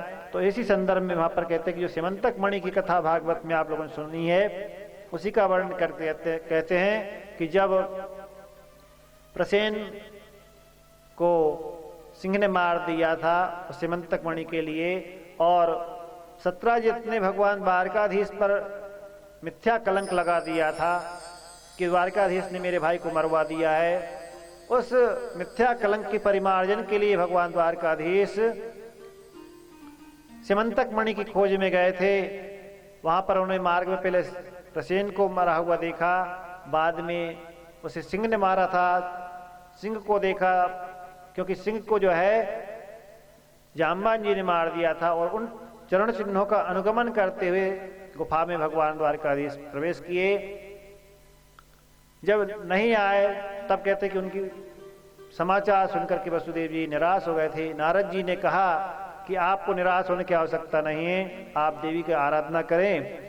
कहते हैं कि जब नारद जी ने इस प्रकार से कहा तो वसुदेव जी ने अपना पूर्ण संस्करण कि मैं पूर्व काल में मैंने जब कंस के कारागृह में था, कंस ने मेरे एक एक करके 6 पुत्रों को मार दिया था, तब कहते हैं कि गर्गाचार्य जी मेरे पास आए थे मिलने, और मैंने उनसे निवेदन किया था अपने कुल पुरोहित से कि आप मेरे कल्याण के लिए, क्योंकि मैं तो यहाँ पर बंदी हूँ इस कंस के कारागृह में, आप मेरे इस बंधन से छुटकारे के लिए कोई साधना अनुष्ठान करें जिससे मैं इस दुख से निवृत्त हो पाऊं। तब कहते हैं गर्गाचार्य जी ने वसुदेव जी से कहा था कि आप चिंता ना करें, मैं आपके लिए भगवती की आराधना करूंगा। और गर्गाचार्य जी ने कहते हैं कि वसुदेव जी के लिए भगवती की आराधना की, भगवती से वर प्राप्त किया, और वसुदेव जी से सारा वृत्तांत बताया कि आप शीघ्र ही इस बंधन से कारागार से मुक्त होंगे, चिंता ना करें। भगवती स्वयं भी कहते हैं कि अष्टभुजी देवी के रूप में आएगी कारागार में, कंस के हाथ से छूटे कन्या के रूप में, इस प्रकार का संकेत करके, और गर्गाचार्य जी चले गए। गर्गाचार्य जी की भविष्यवाणी के अनुसार बाद में वसुदेव जी जब छूटे कारागार से कंस आदि का मारने के बाद में, तो उस स्मरण को आज जो है वसुदेव जी नारद जी से कहते हैं कि मैंने भी पूर्व काल में गर्गाचार्य जी के द्वारा भगवती की कृपा से इस कारागार से छूटा था। अब कहते हैं कि आप ही मेरे निमित्त जो है मेरे पुत्र की कुशलता के लिए देवी भागवत कथा अम्बा यज्ञ का कहते कि आयोजन करें और वह कथा मुझे सुनाए। जब कहते हैं कि वसुदेव जी के निवेदन पर नारद जी ने देवी भागवत महापुराण की कथा उन्हें श्रवण कराई, और जब वह अनुष्ठान पूर्णता को हो रहा था, पूर्णाति हो रही थी, तभी कहते हैं कि ततः समाप्ते नियमे बागन अशीर्णी, उस समय कहते हैं कि आकाशवाणी हुई कि आप चिंता ना करें, और पूर्ण आहुति होते समय ही ठीक उसी समय भगवान द्वारकाधीश भी उधर जाम्बान जी के साथ में कहते हैं कि उनका 27 दिनों तक जो युद्ध चला था, बाद में जाम्बान जी ने भगवान कृष्ण को पहचान गए कि आप मेरे इष्ट रूप राम रूप ही हैं, और उन्हें कहते कि सिमंतक मणि प्रदान की, अपनी कन्या जाम्बती प्रदान की। उनके जाम्बती के साथ में कहते कि पूर्ण आहुति के समय ही भगवान द्वारकाधीश द्वारिका में आए। वसुदेव जी ने अपने पुत्र को और पुत्रवधू को प्राप्त करके बड़े प्रसन्न हुए। यहाँ पर उनके कहते हैं कि इस कथा के महात्म के द्वारा, अम्बा यज्ञ के द्वारा वसुदेव जी ने अपने पुत्र को प्राप्त किया। यह सा जो है वर्णन सूत जी महाराज ने सोनकर ऋषियों को सुनाया, और कहते हैं कि इसके संदर्भ में और भी आगे वृत्तांत बताते हैं कि यही कथा का महिमा महात्म। एक प्रसंग और बोल रहे हैं कि जो भगवती की आराधना करते हैं उनके लिए जीवन में कोई प्रकार के दुख नहीं होते हैं। कहते हैं कि एक राजा सुद्युम्न हुए, उन्होंने भी भगवती की आराधना की थी, और भगवती की कृपा से उन्हें पौरुष प्राप्त हुआ था। सूर्यवंश में एक राजा हुए सुद्युम्न नाम के। वो सुद्युम्न कहते कि एक बार घोड़े पर सवार होकर के, यह कथा भी भागवत महापुराण के 10वें स्कंद में भी आती है, 9वें स्कंद में आती है, जहां पर सूर्यवंश का वर्णन होता है। तो कहते हैं कि वो सुद्युम्न ने जो है घोड़े पर सवार होकर के वन में गए और वन में जा कर के उन्होंने देखा, शिकार करते हुए आगे पहुंच गए और जो हिमालय में कुमारखंड नामक क्षेत्र है उस क्षेत्र में प्रवेश कर गए। वहां पर कहते हैं कि उस क्षेत्र में प्रवेश करते ही राजा स्त्री रूप में परिणित हो गए और उनके सारे सैनिक थे वे भी स्त्री हो गए, उनका जो घोड़ा था वह घोड़ी हो गया। अपने आप को इस प्रकार से स्त्री रूप में देख करके कहते सुद्युम्न ने विचार किया कि ये क्या कारण है। उन्हें अपनी विस्मृति भी हो गई कि मैं राजा हूं, पुरुष रहा। अब कहते कि वो इस प्रकार से स्त्री रूप में होकर के वन में विचरण करने लगे और बुद्ध के आश्रम में पहुंचे। जब कहते हैं कि बुद्ध के आश्रम में पहुंचे तो वहां पर उन्होंने बुद्ध को देखा, स्त्री रूप में थे। बुद्ध ने उनके साथ विवाह किया उस स्त्री के साथ में। अब उन्हें अपना कहते कि सारा स्मरण विस्मृत हो गया था कि मैं राजा हूं, किस कारण से इस प्रकार हुआ। तो कहते कि बुद्ध के यहाँ विवाह हुआ। इसके बाद में कालांतर में कहते हैं कि सुद्युम्न को अपना स्मरण आया कि मैं तो राजा था, किसी कारणवश इस क्षेत्र में आकर के स्त्री रूप में हो गया। उन्होंने अपने गुरु वशिष्ठ जी का स्मरण किया, मानसिक रूप से स्मरण करते ही कहते हैं कि वशिष्ठ जी वहां पर आए और वशिष्ठ जी ने आकर के राजा से सारा वृत्तांत जाना और बताया कि यह जो क्षेत्र है इस क्षेत्र में भगवान महादेव ने साप दे रखा है। कहते कि एक बार भगवान महादेव और पार्वती जी उस क्षेत्र में एकांत विहार कर रहे थे। उनके दर्शन के लिए ऋषियों का आगमन हुआ, लेकिन उन्हें एकांत विहार करते देखकर ऋषि वापस हो गए। लेकिन पार्वती जी कुछ लज्जित हुई। तब कहते हैं कि महादेव ने पार्वती जी को प्रसन्न करने के लिए कहा कि आज के बाद जो इस क्षेत्र में प्रवेश करेगा कोई भी पुरुष वह स्त्री रूप में हो जाएगा। उसी महादेव के शाप के कारण राजा सुद्युम्न जो है स्त्री रूप में हो गए थे। तो वशिष्ठ जी ने फिर कहते हैं कि भगवान महादेव की आराधना की अपने शिष्य के लिए, उन्हें पौरुष प्रदान कराने के लिए, पुरुष प्रदान किए। तब कहते हैं कि भगवान महादेव की आराधना जब वशिष्ठ जी ने की तो वशिष्ठ जी से भगवान महादेव प्रसन्न हुए। बाद में वरदान के रूप में यह व्यवस्था बनाई कि यह 1 मास के लिए पुरुष रूप में होंगे और 1 मास में स्त्री रूप में रहेंगे। भागवत में तो इसी प्रकार की व्यवस्था जो है कथा आती है कि 1 मास पुरुष और 1 मास स्त्री रूप में रहे राजा सुद्युम्न, और उन्होंने कुछ समय तक राज्य किया। बाद में अपने पुत्रों को राज सौंप करके वन में जाकर के आराधना की। लेकिन यहाँ पर देवी भागवत में यह वर्णन आता है साथ में आगे और भी कि जब वशिष्ठ जी को भगवान महादेव ने वरदान दिया कि 1 मास के लिए पुरुष 1 मास के लिए स्त्री रहेंगे, तब वशिष्ठ जी ने महादेव के समीप भगवती परम्बा पार्वती जी को देखा तो उनकी स्तुति की, प्रार्थना की उनसे, और भगवती पार्वती जी की प्रार्थना करने पर वशिष्ठ जी ने कहा कि आप ऐसी कोई कृपा करें जिससे सुद्युम्न को हमेशा हमेशा के लिए पुरुषत्व प्राप्त हो जाए। तब भगवती पार्वती जी ने उन्हें कहा कि आप आद्य शक्ति भगवती पराम्बा की उपासना करें, उनकी आराधना करके आप उन्हें प्रसन्न करके सुद्युम्न को हमेशा हमेशा के लिए पुरुषत्व प्रदान करा सकते हैं। जब कहते हैं किस प्रकार से कहा, तब वशिष्ठ जी ने भगवती की आराधना करते हुए जय देवी महादेवी भक्तानुग्रह कारणी जय सर्वसुराराध्ये जय अनंत गुणालय, इस प्रकार करके भगवती की आराधना की और भगवती की कृपा प्राप्त करके सुद्युम्न को कहते हैं कि हमेशा हमेशा के लिए पुरुषत्व प्रदान किया कराया। भगवती की आराधना की, कहते हैं कि आश्विन मास के शुक्ल पक्ष में वशिष्ठ जी ने आराधना की। आश्विनस्य स्थिते पक्षे संपूज्य जगदम्बिकाम नवरात्र विधारणे श्रावया मास भूपतिम।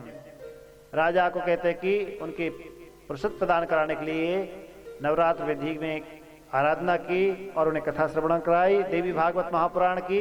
इससे कहते हैं कि राजा सुद्युम्न को हमेशा हमेशा के लिए पुरुषत्व प्राप्त हुआ और वह अपने राज्य को भोगे। इसी प्रसंग में आगे एक रेवती नक्षत्र के पतन का संदर्भ प्रसंग आता है कि पूर्व काल में एक ऋतवाक नामक ब्राह्मण थे। कितने बजे तक करना पहले ये बता दी। महात्मा कर ले कि नहीं कर ले? महात्मा तो कर लेते हैं, हाँ महात्मा कर लेते हैं। अभी 4:20 हुए हैं, 23। हम तो अपने समय पर प्रारंभ करते हैं, लेकिन आज प्रथम दिन था, आप लोगों की ओर से विलंब रहा। कल यथा समय जैसा प्रारंभ हुई कथा, तो इसी संक्षेप में ही महात्म्य कथा को समास विधि से ले लेते। एक प्रसंग और छोटा सा है कि पूर्व काल में जो है ऋतवाक नामक एक ब्राह्मण थे, उनका एक पुत्र हुआ, लेकिन वह कहते हैं कि बड़ा दुराचारी हुआ। इस बात को जान करके ऋतवाक बड़े दुखी हुए। जब से उस बालक का कहते पुत्र का जन्म हुआ, तब से स्वयं अस्वस्थ हो गए, रोगों से ग्रसित रहे। उनकी उस बालक की माता भी, ऋतवाक की पत्नी भी कहते कि रोग से ग्रसित हो गई। जब वह लड़का कहते पुत्र बड़ा हुआ, तो उसने एक बार कहते हैं कि किसी एक ब्राह्मण की पत्नी का हरण कर लिया, और कहते कि जब हरण कर लिया तो इस बात को जान करके ऋतवाक और बड़े दुखी हुए कि मेरे पुत्र ने मेरा नाम बदनाम कर दिया, मेरी कीर्ति को कलंकित किया। इस बात से कहते कि उनको बड़ा दुख हुआ और विचार करके कहने लगे कि अपुत्रता परम निर्णाम न कदाचित कुपुत्रता। बोले पुत्रहीन होना श्रेय अच्छा है, लेकिन कुपुत्र होना अच्छा नहीं है, क्योंकि कुपुत्र जो होता है सारी कीर्ति को, कुल परंपरा को कलंकित कर देता है। ऋतवाक बड़े दुखी है। कहते हैं कि दुखी होने के बाद में गर्गाचार्य जी, जो ज्योतिष शास्त्र के ज्ञाता हैं, आचार्य हैं, उनसे कहा कि मैं धर्मपूर्वक जीवन व्यतीत करता हूं, वेदों का अध्ययन किया है, वेद मार्ग का अनुसरण करता हूं, सत्कर्म में मेरी प्रवृत्ति है, विवाह भी मैंने किया तो भोग की दृष्टि से नहीं बल्कि वंश परंपरा को बढ़ाने की दृष्टि से किया, वैदिक विधान के अनुसार गर्भाधान संस्कार हुआ, इसके बाद भी मेरे यहां पर कुपुत्र क्यों हुआ। जब गर्गाचार्य जी से इस प्रकार कहा तो कहते हैं गर्गाचार्य जी ने कहा कि इसमें आपकी गलती नहीं है, बल्कि जो पुत्र उत्पन्न हुआ है वो रेवती नक्षत्र के अंतिम चरण में गंडांत नामक योग में उसका जन्म हुआ। इसके कारण वह दुर्वृत्ति वाला हुआ, दुराचारी हुआ। जब इस प्रकार से कहा गर्गाचार्य जी ने, तो यह सुनकर के कहते हैं कि ऋतवाक को बड़ा क्रोध आया रेवती नक्षत्र पर। जो 27 नक्षत्र है ना, उनमें एक रेवती नक्षत्र भी है। तो कहते हैं कि वो तपस्वी थे, उन्होंने अपने तपोबल के द्वारा शाप देते हुए रेवती नक्षत्र को, जो भूमंडल आकाश में स्थित थे, उन्हें भूमंडल पर पतित कर दिया कि रेवती का पतन हो जाए। इस प्रकार शाप दिया। और कहते हैं कि जिस समय रेवती नक्षत्र अंतरिक्ष से नीचे गिरे, तब कहते हैं उस समय उस तेज से एक कन्या प्रकट हुई। और वह कन्या जब प्रकट हुई तो कहते हैं कि उस कन्या को एक ऋषि ने जो है लेकर के उसका लालन पालन किया, और उस कन्या को प्रमुच नामक ऋषि ने कहते हैं कि ला करके उसका लालन पालन किया, और कन्या का नाम भी रेवती रखा। जब कहते हैं कि कन्या बड़ी हो गई, विवाह के योग्य हो गई, तब ऋषि के मन में विचार आया कि इस कन्या को किसे प्रदान करना चाहिए, इसकी योग्य वर कौन होगा। तब उन्हें कहते हैं कि जो है अग्निदेव ने जो यज्ञशाला में अग्नि कुंड से प्रकट होकर के उन्हें आश्वासन दिया कि दुर्दम नामक एक राजा है, वो आएंगे और उनके साथ में कहते हैं कि आपकी पुत्री का विवाह होगा। दुर्दमो भविता भर्ता मुनि यस्याः पृथ्वीपति। कहते हैं कि दुर्दम नामक राजा इसके पति होंगे। अब थोड़े समय बाद कहते हैं कि ऋषि अपने आश्रम में यज्ञशाला में विराजमान थे, और वह कन्या रेवती जो है अपनी सखियों के साथ आश्रम में ही थी। एक दिन आखेट करते हुए दुर्दम नामक राजा आए और विचार किया कि यहाँ पर प्रमुख ऋषि का आश्रम है, तो जाकर के उनका दर्शन करना चाहिए, प्रणाम करके आशीर्वाद प्राप्त करूं। इस उद्देश्य से आश्रम में आए और रेवती से पूछा कि ऋषिवर मुनिवर कहाँ पर हैं, और उन्हें संबोधित करते समय प्रिय शब्द का उच्चारण किया कि प्रिय इस समय ऋषि कहां पर हैं। कन्या ने, रेवती ने कहा कि अपनी यज्ञशाला में इस समय अग्नि आहुति कर रहे हैं। तो राजा वहां पर गए, ऋषि का दर्शन किया, प्रणाम किया। ऋषि ने कुशल पूछा कि आप कुशल तो है ना, आपके राज में सुख शांति समृद्धि तो है ना। सारे कुशल के अनंतर कहा कि आपकी सारी कुशलता तो मैंने पूछ ली, लेकिन आपकी पत्नी की कुशलता पूछने की कोई प्रश्न ही नहीं है, क्योंकि वो तो यहीं आश्रम में है। राजा ने कहा कि मेरी रानियां जितनी हैं वो सब महल में, यहां मेरे साथ तो कोई आई नहीं है, फिर आप किस पत्नी के लिए कह रहे हो? ऋषि ने कहा कि अभी अभी आपने जिसको प्रिय कह करके संबोधित किया, जिस कन्या को, रेवती को, वह आपकी होने वाली भार्या है। राजा ने और भयभीत होकर के ऋषि से कहा कहीं साप ना दे दे। बोले कि मैंने किसी दुर्भावना से प्रिय करके संबोधन नहीं कहा था रेवती को, इसमें मेरा कोई दुर्भाव नहीं रहा। ऋषि ने कहा कि आपका भाव विशुद्ध है, लेकिन मुझे अग्निदेव के द्वारा ऐसा संकेत प्राप्त है और आप जो है इस कन्या के साथ आपका विवाह होगा। इस प्रकार से कहते हैं कि रेवती का विवाह निश्चित किया गया। तब वो रेवती ने कहा कि मेरा विवाह यदि आप करना चाहते हैं तो कन्यादान करने के समय आप रेवती नक्षत्र में ही मेरा कन्यादान करें। ऋतवाक कि जो इस प्रकार से जो प्रमुख ऋषि ने कहा कि रेवती नक्षत्र तो इस समय अंतरिक्ष में है ही नहीं, क्योंकि वैसे तो ऋतवाक ने साप दे करके और अंतरिक्ष से भूमि पर पतित कर दिया, गिरा दिया है। तो रेवती ने कहा प्रमुख ऋषि से, अपने पिता से, धर्म पिता से, कि क्या ऋतवाक ही तपस्वी है? आप तपस्वी नहीं है। जब ऋतवाक ने अपने तपोबल के द्वारा उसे पतित कर दिया, गिरा दिया अंतरिक्ष से, तो आप अपने तपोबल के द्वारा, क्योंकि आप भी तो भगवती के उपासक हैं, आप अपने तपोबल के द्वारा उन्हें पुनः प्रतिष्ठित कर सकते हैं अंतरिक्ष में। कहते हैं कि इस प्रकार से अपनी पुत्री रेवती के कथन अनुसार प्रमुख ऋषि ने अपने तपोबल के द्वारा रेवती नक्षत्र को पुनः अंतरिक्ष में स्थापित किया। और फिर कहते हैं कि उसी रेवती नक्षत्र में ही उस कन्या का विवाह राजा दुर्योधन के साथ हुआ और कन्यादान किया ऋषि ने। बाद में राजा से कहा कि आप मुझे से वर मांगे, आपकी क्या इच्छा है? तब कहते हैं कि राजा ने कहा आप मुझे ऐसा वर प्रदान करें कि जो पुत्र हो रेवती के द्वारा, रेवती से, वह मनवंतरों का अधिपति हो। तब ऋषि ने उन्हें कहा करके भगवती की आराधना करने के लिए कहा कि आप भगवती की आराधना करेंगे, भगवती की कृपा से जो है आपको ऐसा प्रतापी पुत्र प्राप्त होगा जो मनवंतर का अधिपति होगा, मनु बनेगा। और फिर कहते कि भगवती कृपा से राजा को समय आने पर पुत्र प्राप्त हुआ।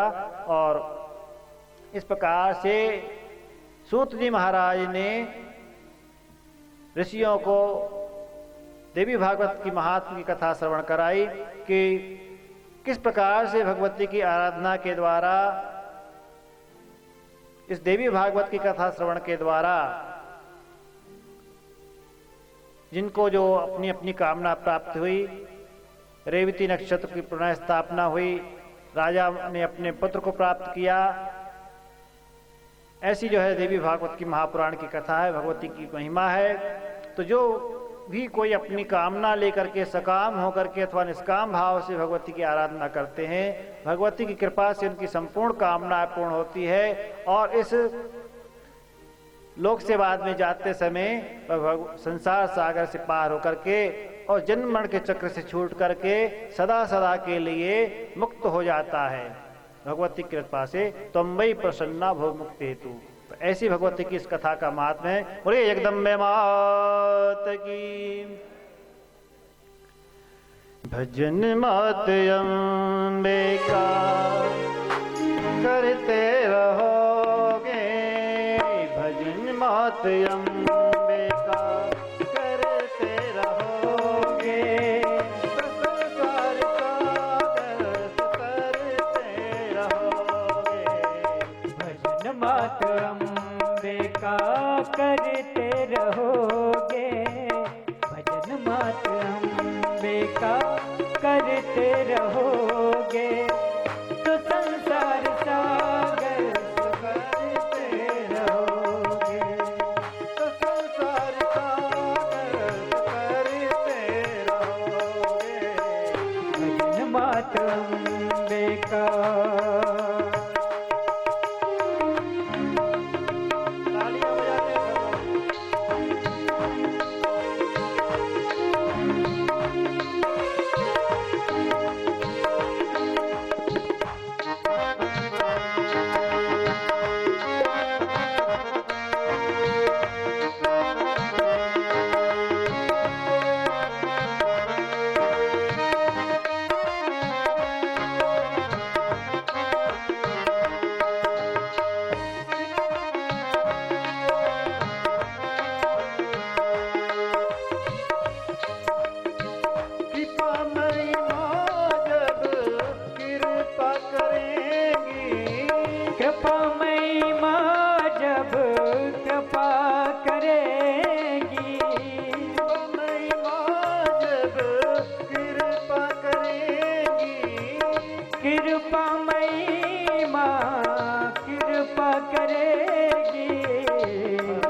देखी आते रहोगे, तो संसार सागर से तरते रहोगे, तो संसार सागर से बचते रहो। मात अम्बे का करते रहोगे, भजन मात अम्बे का करते रहोगे, तो संसार सागर से तरते रहोगे, तो संसार सागर से तरते रहो।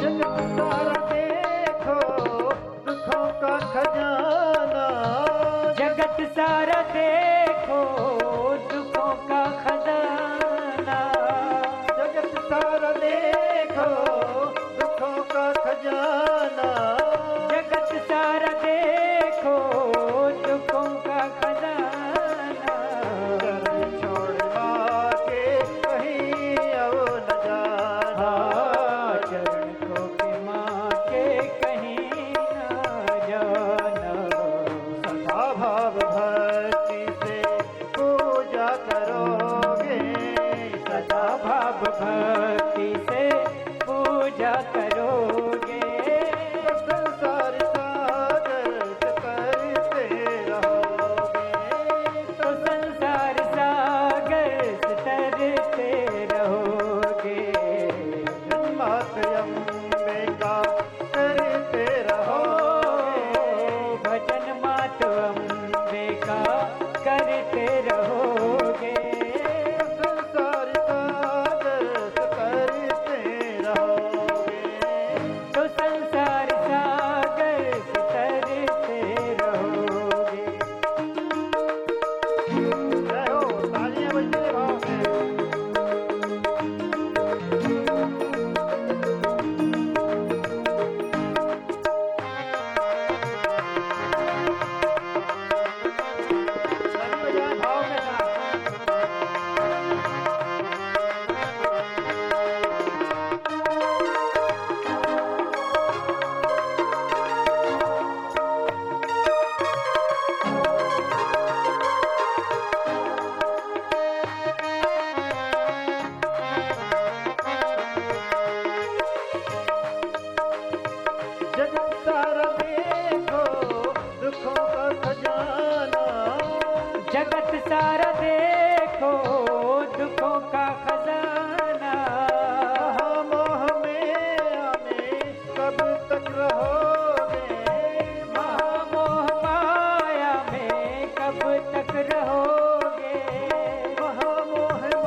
मात की जय। श्रीमद् देवी भागवत महापुराण के महात्म की कथा सुनने के अनंतर ऋषियों ने जो श्रवण करने के विधि विधान पूछे, शास्त्रविद जो नियम हैं उनका पालन करना चाहिए। अपने आहार विहार आचार विचार को पवित्र रखना चाहिए। कथा सुनने वाले को भक्षाभक्ष का विशेष रूप से ध्यान रखना चाहिए। जो अभक्ष भक्षण नहीं करना चाहिए, निषिद्ध आहार उनका नहीं करना चाहिए ग्रहण। आज चूंकि समय की मर्यादा होगी इसलिए किसी दिन आहार के संदर्भ में विस्तार से बात करेंगे। और कभी भी कहते हैं कि जो व्रती है उसे असत्य भाषण ना करे, किसी की निंदा स्तुति ना करे। इस प्रकार से जो व्रत अनुष्ठान में पालनीय नियम है उनका आचरण करे।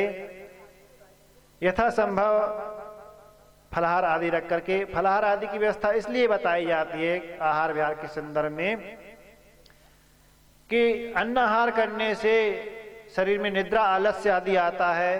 स्वाभाविक रूप से अन्न का एक नशा होता है। भोजन करने के बाद में निद्रा आने की एक संभावना रहती है। इसलिए हित मित परिमित जो आहार लें, फलाहार लेने से शरीर हल्का रहता है, निद्रा आदि नहीं आती है। इस दृष्टि से आहार में व्यवस्था बनाई गई है। दुग्ध आहार करे, फलाहार करे, अपनी सामर्थ्य के अनुसार जैसा रहे। इन सब का विधान करने का उद्देश्य तात्पर्य यही है कि जिस किसी प्रकार से अपने शरीर को अनुकूलता रहे, कथा श्रवण करने में किसी प्रकार का कोई विक्षेप ना आए, निद्रा आलस प्रमाद आदि ना आए, ऐसा आहार विहार आचार रखना चाहिए। और कथा श्रवण करने के लिए कहते इस प्रकार से जहाँ आयोजन होता है सभी भक्तों को आमंत्रित करना चाहिए, सभी को संदेश दे कि यहाँ पर कथा होने जा रही है। इस प्रकार से कथा का आयोजन करें और कथा श्रवण करें। बाद में कहते हैं कि कथा की पूर्णाहुति पर हवन पूर्णाहुति आदि कराए। अब समय की मर्यादा के अनुसार जो है आज पर जो है सूत जी महाराज ने सनकादि ऋषियों को देवी भागवत महापुराण के महात्म की कथा सुनाई, जो स्कंद पुराण के अंतर्गत है। 5 अध्यायों में श्रीमद् देवी भागवत महापुराण के प्रथम स्कंद की कथा कल से नियमित समय के अनुसार जो निर्धारित समय किया गया है 1 बजे ना, ठीक है, 12:30 बजे हमारे संगीतकार जो आ जाएंगे मंच पर, 1 बजे हम मंच पर आ जाएंगे। अब आप लोगों के ओर से यदि विलम्ब होगा तो अलग बात है, नहीं तो हम तो ठीक घड़ी लगा करके आप हमारी कथाएं और भी यूट्यूब आदि पर डले हुए देखना, ठीक जो निर्धारित समय होता है उस पर प्रारंभ करते हैं और निर्धारित समय पर ही विश्राम करते हैं। ज़्यादा समय का अतिक्रमण नहीं करते हैं। खैर आज प्रारंभ था, अल्पारंभ क्षेम करा, इस उद्देश्य से आज की कथा को विराम करते हैं। अब आरती होगी, इससे पूर्व हम लोग परमात्मा से सब की मंगल कामना करते हुए सामूहिक प्रार्थना करेंगे। और यदि कोई घोषणा सुनने को होगी, बात सुनने को मिलेगी। सर्वे भवन्तु सुखिनः की भावना से, प्राणी मात्र के मंगल कामना की, विश्व कल्याण की भावना से हम लोग भगवती जगदम्बा जगत जननी से प्रार्थना करें, अपने अपने इष्ट से प्रार्थना करें कि प्राणी मात्र का कल्याण हो। हे ईश सब सुखी हो, कोई न हो दुखारी, सब हो निरोग भगवन, धन धान्य के भंडारी, सब भद्र भाव देखें, सन्मार्ग के पथिक हो, दुखिया न कोई होवे, सृष्टि में प्राणधारी, हे ईश सब सुखी हो, कोई न हो दुखारी, श्रीपते संसार सब दुखिया रहे न कोई, यह अभिलाषा हम सबकी भगवन पूरी हो, विद्या बुद्धि तेज बल सबके भीतर हो, दूध पूत धन धान से वंचित रहे न को, आप तुम्हारी प्रेम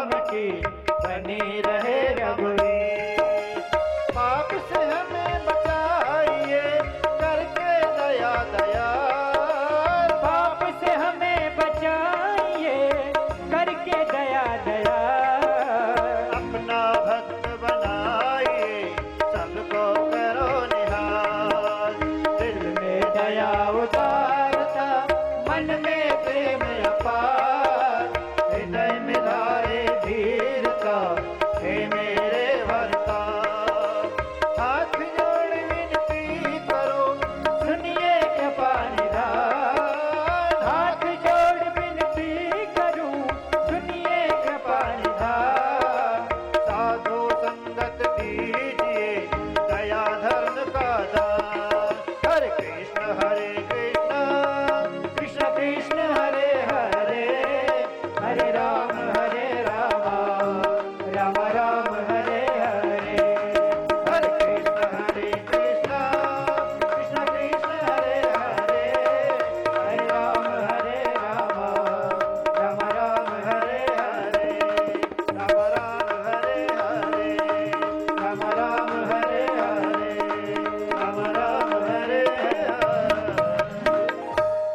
बोलिए जगदम्बे माता की। सभी लोग अपने यथास्थान खड़े हो जाएं, आरती की तैयारी करें। ॐ चन्द्रमा मनसो जातचक्षुः सूर्यो अजायता श्रोत्राद्वायुष्य प्राणस्य मुखादग्निरजायत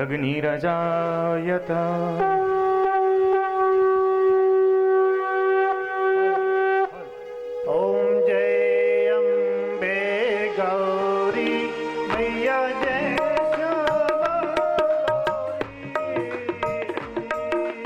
तुमको निश दिन ध्यावत मैया जी को हरे युग ध्यावत हरे रमा शिवरी ओम जय अम्बे गौरी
हरता सुख संपत्ति करता ओम जय अम्बे गौरी भुजाचार अति शोभित कर मुद्राधारी मैया वर मुद्राधारी मन वांछित फल पावत मन वांछित फल पावत सेवत नर नारी ओम जय अम्बे गौरी कंचन थाल विराजत अगर कपूरवासी मैया अगर कपूरवासी माल के तुम विराजत माल के तुम विराजत कोटि रतन ज्योति ओम जय अम्बे गौरी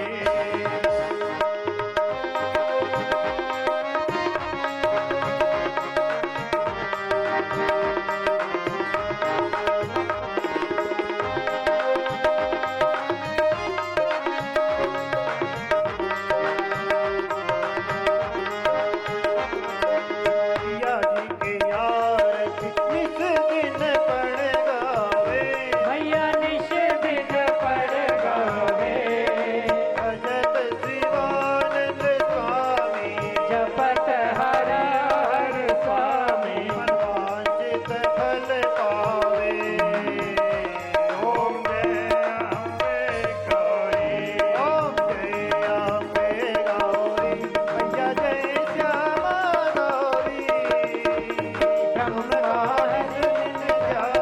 मैया जी को हर युग ध्यावत हरि रमा शिवरी ओम जय अम्बे गौरी ओम जय अम्बे गौरी ओम जय अम्बे शीतलीकरणं पश्चादेवादिबन्धनम् आरोग्यादि आत्मानिबन्धनं च मन्त्रपुष्पाञ्जलिम् ॐ यज्ञेन यज्ञमयजन्त देवास्तानि धर्माणि प्रथमान्य शन्यातेहनाकं महिमानः सचन्त यत्र पूर्वे साध्याः सन्ति देवाः ॐ राजाधिराजाय प्रसय्य साहिने नमो वयं वै श्रवणाय कुर्महे समे कामान् कामकामाय मह्यं कामेश्वरो वै श्रवणो दधातु कुबेराय वै श्रवणाय महाराजाय नमः ॐ स्वस्ति साम्राज्यं भोज्यं स्वराज्यं वैराज्यं पारमेष्ठ्यं राज्यं महाराज्यमाधिपतमयं समन्तपर्याये साधु सार्वभौमः सर्वायुक्ताधा परादाता पृथिव्यै समुद्यपर्यन्ताय एकराडते ददप्येषलोको विगितो मरुतः परिवेष्टारो मरुतस्यावसङ्ग्रहि आविक्षितस्य कामप्रे विश्वे देवा सवासद इति ॐ विश्वकक्षचोरुत विश्वतो मुखो विश्वतो बाहुरुत विश्वतस्वाद संव्याहुव्यान्धमति सम्प्रतलेर्द्याव भूमि जनयं देव एकः ॐ एकदन्ताय विद्महे वक्रतुण्डाय धीमहि तन्नो दन्ते प्रचोदयात् ॐ गण अम्बिकायै च विद्महे कर्मसाध्यै च धीमहि तन्नो देवी प्रचोदयात् ॐ तत्पुरुषाय विद्महे महादेवाय धीमहि तन्नो रुद्र प्रचोदयात् ॐ कात्यायन्यै च विद्महे कन्याकुमारी च धीमहि तन्नो देवी प्रचोदयात् सेवन्ति काव्यकुलजं पटपातलाब्जै पुण्डागजाति करवीलरसाल पुष्पै बिल्वत्प्रभां तुलसीधरमञ्जरीरे त्वं पूजयामि जगदीश्वरि मे प्रसीद नानासुगन्धपुष्पाणि यथा कालो भवानि च पुष्पाञ्जलिर्मया देवी गृहाण परमेश्वरी मन्त्रपुष्पाञ्जलिं समर्पयामि। ओम महालक्ष्मी महाशक्ति महाकाली राजराजेश्वरी दुर्गा देव्यै नमो नमः। मंत्र पुष्पांजलि समर्पयामि। बोल दुर्गा मैया की जय। पहाड़ वाली मैया की जय। शलकनपुर वाली मैया की जय हो। धर्म की जय हो। सत्य सनातन धर्म की जय हो। अधर्म का नासो। प्राणियों में सद्भाव। विश्व का कल्याण हो। गौ माता की जय हो। गौ हत्या बंद हो। माता पिताओं की जय हो। हरे हरे नर्मदे हर मातो गंगे हर जटा शंकरे हर नमो पार्वती पते हर हर महादेव शंभो। जयकारा शेरा वाली का बोल साचे दरबार की जय। हेलो, जय माता दी। सभी भक्तों से, माताओं बहनों से, सभी से निवेदन है कि कल कथा ठीक 1 बजे प्रारंभ कर दी जाएगी। आपसे निवेदन है समय का विशेष ध्यान रखें। कल 1 बजे कथा प्रारंभ कर दी जाएगी, 1 से 4 कथा चलेगी। आपसे निवेदन है ज़्यादा से ज़्यादा संख्या में आकर और माँ भगवती देवी का कथा का लाभ लें। आज पूज गुरुदेव द्वारा कथा का महत्व जो शुरू में बताया गया है, कल से पूज गुरुदेव द्वारा आपको कथा सुनाई जाएगी और अपने जीवन को सफल बनाएं। जय श्री राम।